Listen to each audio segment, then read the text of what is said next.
It's hard to know how much different I am from normal people. Hey Robert. Todd, how are you? Good mate, how are you? Good, mate. I've become defined by my physicality because of my face and because of my deformed legs. There have been physical challenges simply getting through life, and, you know, there have been reactions to my face and that sort of thing. It's been very defining. The odds were stacked against him when he started out, but he was born with this disability and he's had to grow with it. I think I've grown comfortable with how I look, and not just my facial deformities and my deformed legs. It's, well, how bad's my hair today, and, you know, how overweight am I today? And I've actually, funnily enough, gotten quite vain, I think, about the way I look and the things I can control. And sometimes I look at myself and say, hell, you're ugly.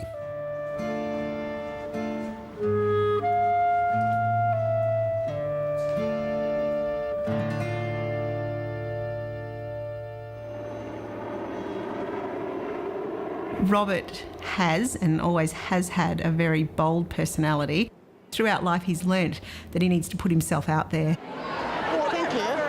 If he was a person that was to sit in the shadows and to hide behind his disability and his looks, you know, I think he would go nowhere, he would be nothing. Why is it Trent Jamieson avid reader? Why not Trent Jamieson awesome author? In some ways, Rob's experiences are no different from almost anybody else. I think every adolescent at some point has felt intensely ugly or uncomfortable. Yeah, it is a bit ugly. Yeah. And overcoming that is the passage that we all go through.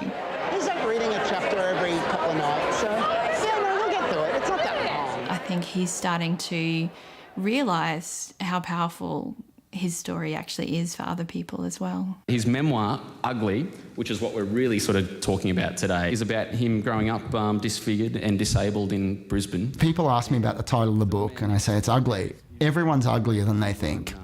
Everyone's more beautiful than they think too. That's what I looked like when I was born.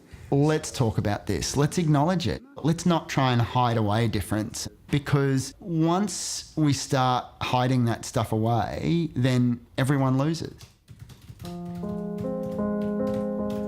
There wasn't a sort of revelatory moment for me when I decided that I'm going to be a writer.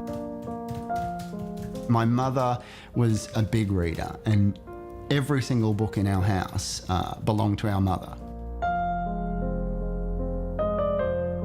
My mother kept an absolutely beautiful diary.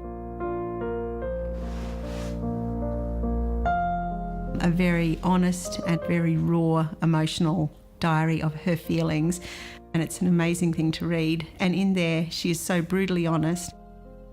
I knew that my baby was not okay. I was due in the end of July 1972. My mother had a bit of a sense that there might have been something wrong before I was born. The doctor kept asking me how I knew. My only reply was, how does any mother know when her child is in trouble? Instinct, perhaps. I came out and had a massive tumour in the middle of my face. The tumour had pushed my skull and my eyes to the side of my head, and I had deformed legs.